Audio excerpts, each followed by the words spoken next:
Justiça Eleitoral no país todo, a cada eleição, a cada pleito, nós evoluímos. Porque as ferramentas tecnológicas do judiciário como um todo, elas não param. Tem CNJ, tem os próprios tribunais que desenvolvem seus sistemas e a Justiça Eleitoral também não fica atrás.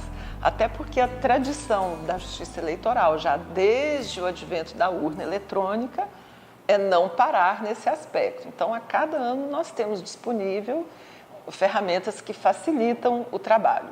Trabalho de quem? Só o nosso? Não, facilitam a vida do eleitor, facilita o entendimento, facilita para o candidato, enfim, essa é a intenção. Então, falamos especificamente tanto do mural quanto da petição eletrônica. Aqui no estado do Amapá nós já temos, no nosso tribunal já temos regulamentado através de resolução e ela fez uma diferença, podemos dizer, em relação ao mural eletrônico. Da última eleição para essa agora, será uma diferença muito grande. O mural está disponível para qualquer consulta 24 horas em tempo real. Antes nós precisávamos correr fisicamente, manualmente, para ter publicado lá, assim, pregado mesmo, tirava uma sentença, colocava outra, tudo manual por causa dos prazos. Então, obviamente que o mural eletrônico é um avanço. Já disponível para qualquer consulta, do candidato, do advogado, das coligações, dos partidos, enfim. E a petição eletrônica, tanto quanto em qualquer âmbito do judiciário, é regra. Nós estaremos cada vez mais virtualizados, por óbvio, e o advogado prescinde dessa ferramenta, como ele já tem na Justiça Comum, agora também peticiona direto os partidos, as coligações, e a gente já está preparado para receber esse peticionamento.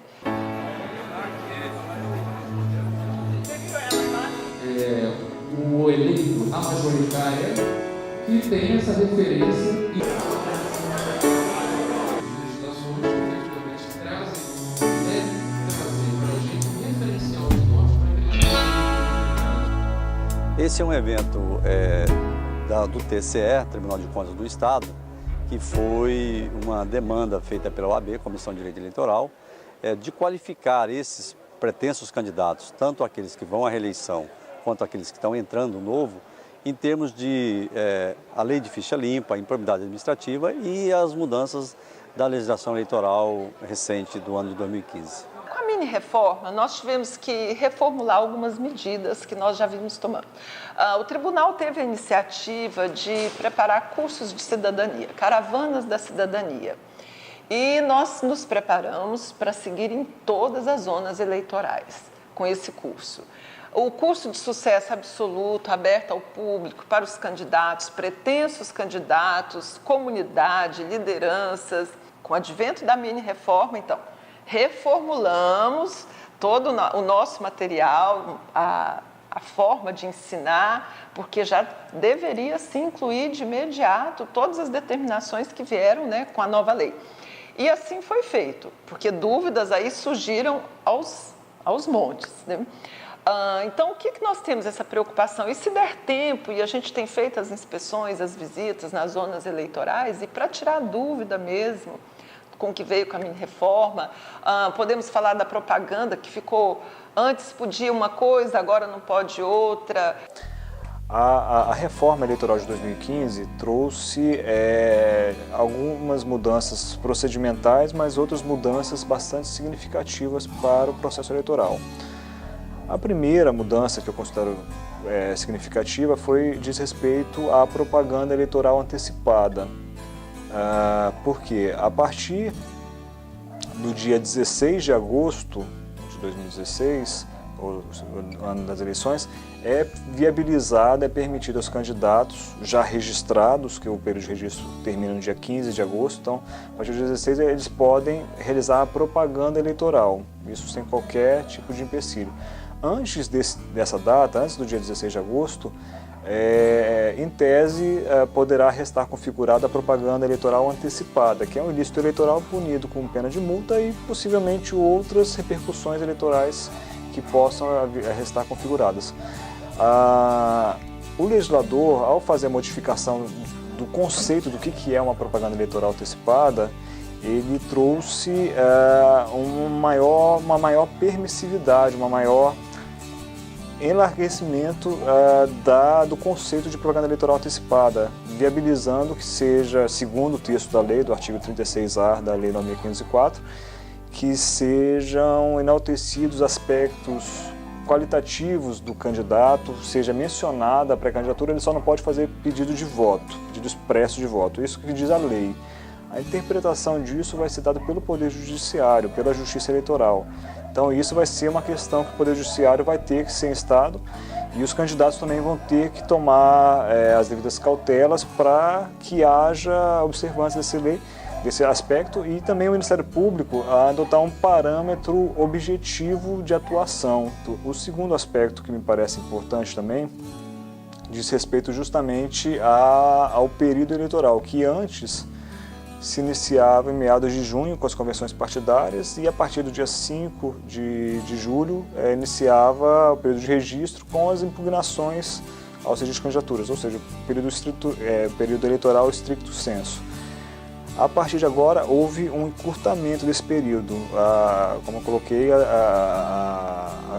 o registro de candidatura vai se iniciar apenas no mês de agosto e o período de propaganda eleitoral, tanto em rádio, TV, quanto também os atos de campanha, vão ser mais reduzidos.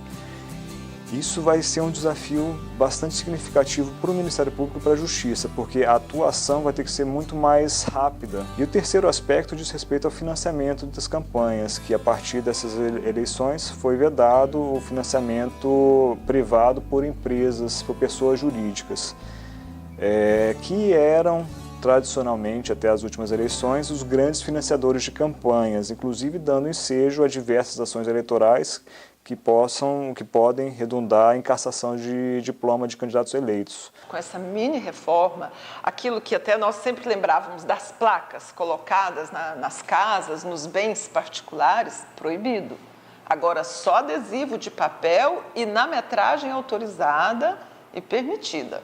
Isso é um ponto importante e que vai gerar, sim, pode gerar muita fiscalização, gera multa, enfim, tá aí na mão do candidato. Mais claro, o TSE é impossível.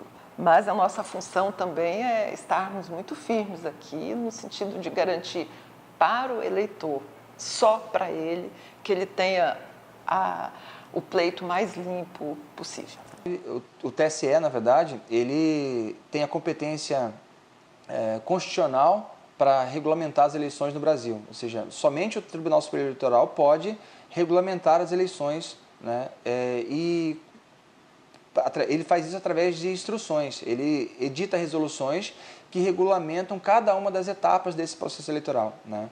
Para poder fazer isso, ele faz audiências públicas, ou seja, ele consulta a sociedade, ou seja, todos os interessados, e aí isso inclui os tribunais eleitorais, os juízes eleitorais, os advogados, as partes, a OAB, o Ministério Público, todos podem se manifestar, a sociedade civil organizada, qualquer um pode se dirigir ao TSE nessas audiências públicas e manifestar o que ele sugere de mudanças em relação àquela minuta apresentada pelo Tribunal Superior Eleitoral.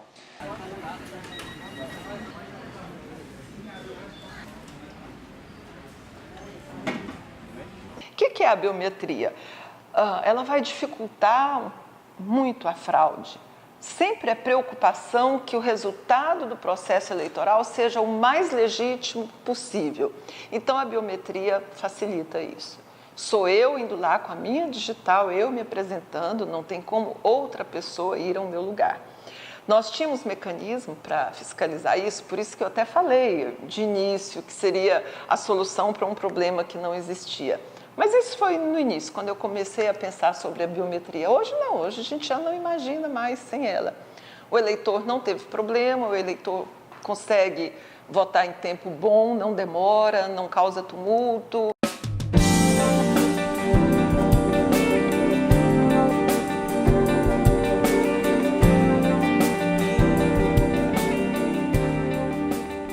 Mato Grosso, dentre os tribunais eleitorais, é o primeiro tribunal a implantar o Diário da Justiça eletrônico, né?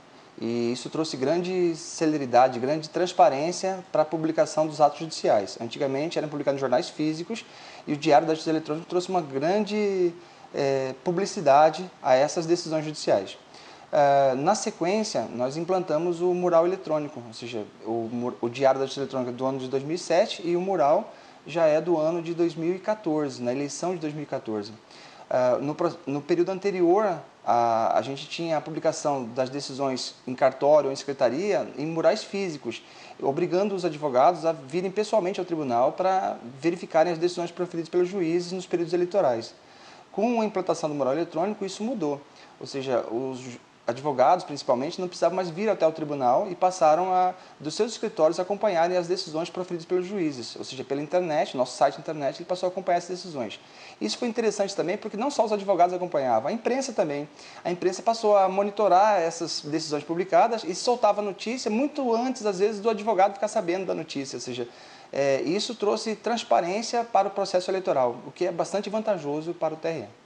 Então, em 2014, antes de iniciarmos o período eleitoral, em razão de problemas que nós tínhamos vivenciado em eleições anteriores, foi feito esse projeto para implementar o mural.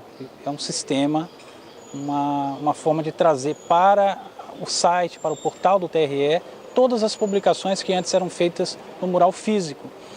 E a publicação no mural físico trazia diversos problemas para os advogados, principalmente, porque ele tinha que deixar uma pessoa de prontidão ali na secretaria para acompanhar as publicações que não tinham horários estabelecidos.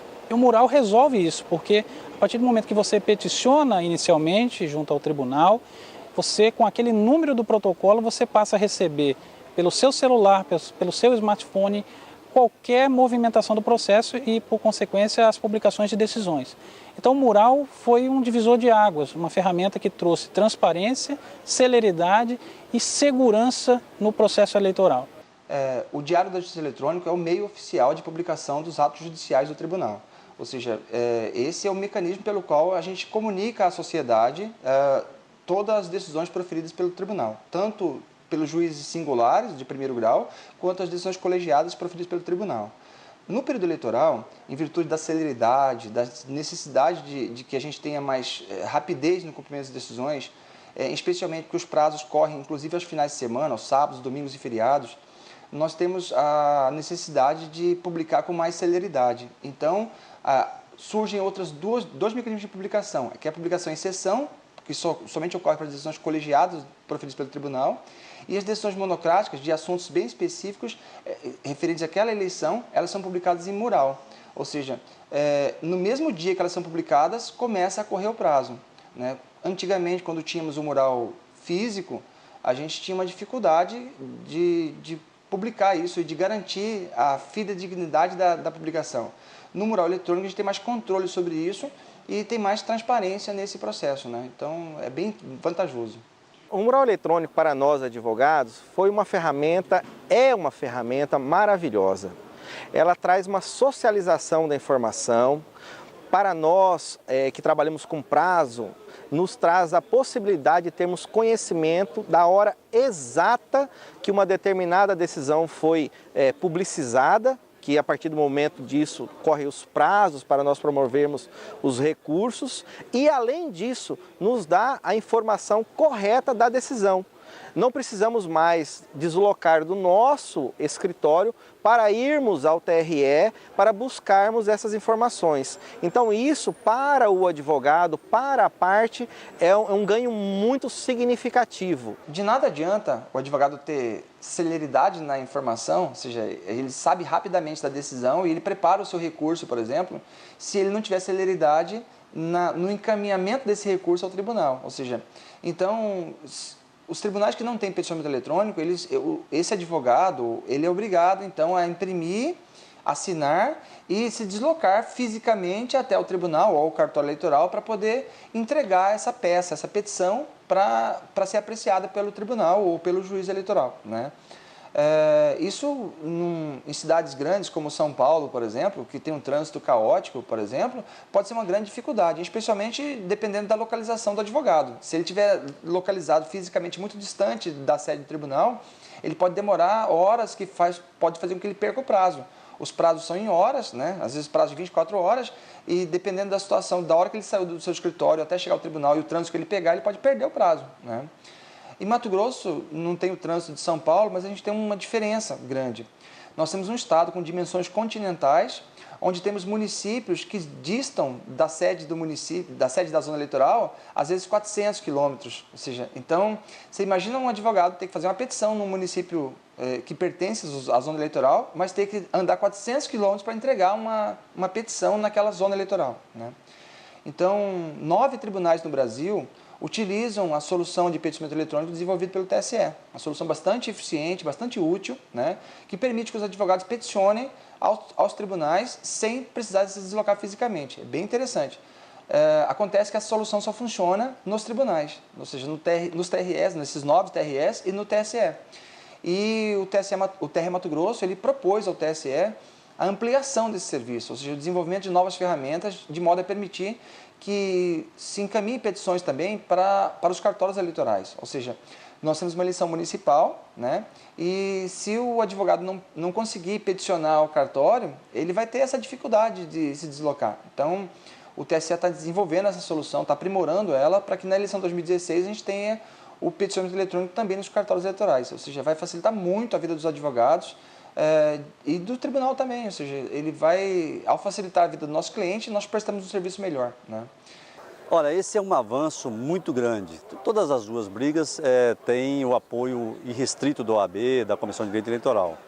E esta briga do peticionamento eletrônico ela é importantíssima. Um estado como o Mato Grosso, que tem tamanhos quase que de um país, temos 142 municípios, o advogado que atua no interior e tem que peticionar lá, a dificuldade é muito grande, porque não tem como, ou você estabelece uma parceria com um advogado e tem que subestabelecer para o advogado no interior, e essa é uma dificuldade grande, porque não conhece os fatos, não sabe do caso, às vezes não milita na área eleitoral, isso é dificuldade, mas tem que ser assim, ou então se desloca até lá. Não temos meio aéreo para chegar, o tempo é muito curto, 72 horas, como eu disse, no máximo. Então, não dá para se fazer absolutamente nada com bastante qualidade. Com o peticionamento eletrônico, isso acaba. Qualquer lugar que tenha que peticionar, estando na capital ou em outra cidade, peticiona-se de onde está, sem nenhuma dificuldade, como é feito hoje no próprio Tribunal Regional Eleitoral. A petição no tribunal já é eletrônica, tem a peticionamento eletrônico, mas não existe ela nas zonas eleitorais e é preciso ser implantado para poder facilitar a vida dos operadores de direito.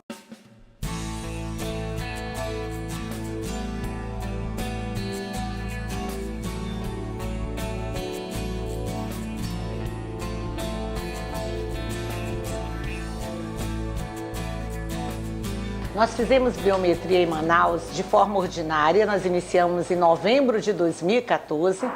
No entanto, nós intensificamos esse atendimento e aí formamos parceria com vários órgãos, tanto da iniciativa pública quanto privada, e nós tivemos a capacidade de atender diariamente em torno de 10 mil pessoas em dias úteis. E nós atendemos toda a população de Manaus, todos os eleitores. Ou seja, nós concluímos a biometria em Manaus com atendimento de 100,48%.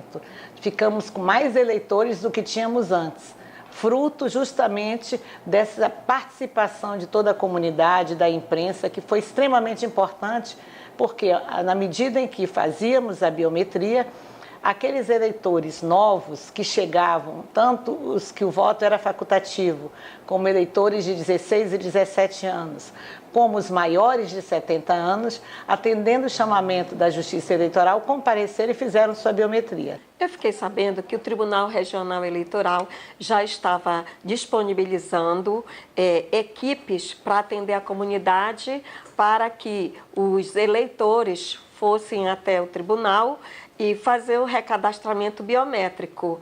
E a mídia estava bastante envolvida nessa situação. Fui na internet, no site do tribunal, acessei lá, coloquei meus dados, marquei o dia e a hora que estaria mais acessível para mim. Eu tenho uma agenda diária meio que corrida, então eu fiquei preocupada de deixar para depois e eu não ter tempo, tá entendendo? Então eu digo, bem, eu vou logo agora, que agora eu tenho a data e o dia que estaria bom para mim. Então eu aproveitei e fui logo nos primeiros dias. A biometria de Manaus, antes de tudo, é bom que se diga, é um grande desafio, porque nós tínhamos mais de 52% do eleitorado do Amazonas concentrado em Manaus. Então, com todo o apoio que o TSE nos deu, não foi suficiente para que nós pudéssemos completar a biometria dentro do prazo a que nós nos propusemos, que era até o fechamento do cadastro. Então, fruto disso, fizemos vários convênios de cooperação técnica, entre eles com a Prefeitura Municipal de Manaus. E esse convênio era em que sentido? A Prefeitura nos disponibilizava não só o espaço físico, onde o eleitor pudesse chegar com conforto e fazer ali a sua biometria, como também servidores. Então, esses servidores eles eram treinados pela Justiça Eleitoral. Nós colocávamos no ambiente de uma secretaria um cartório eleitoral e com vários guinchês. Então, assim, nós tínhamos a capacidade de atender diariamente em torno de 700 pessoas.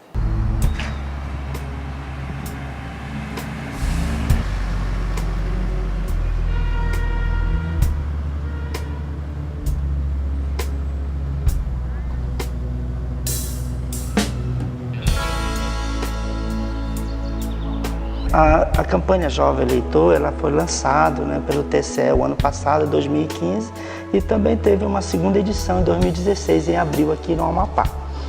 2015 foi 19 a 20 de novembro e nós fizemos uma programação a nível estadual aqui no estado do Amapá. Ou seja, nós temos um programa também que é Eleitor do Futuro, que nós tem uma equipe comandada pela nossa escola judicial. Ela vai até as escolas e já faz algumas palestras, já faz algum trabalho com esses eleitores, até mesmo menor do que 16 anos. Ou seja, é um universo maior. Nós temos uma cartilha que traz toda essa questão, o que é um processo eleitoral, né?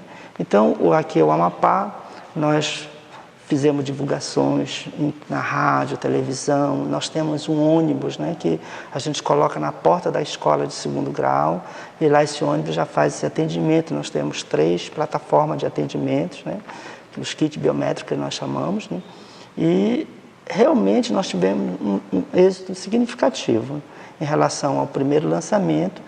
Foram, se eu não estou enganado, 1.168 eleitores novos, e no segundo lançamento agora, de abril desse ano, 2.168 eleitores jovens, ou seja, de 16 anos até 18 anos incompleto.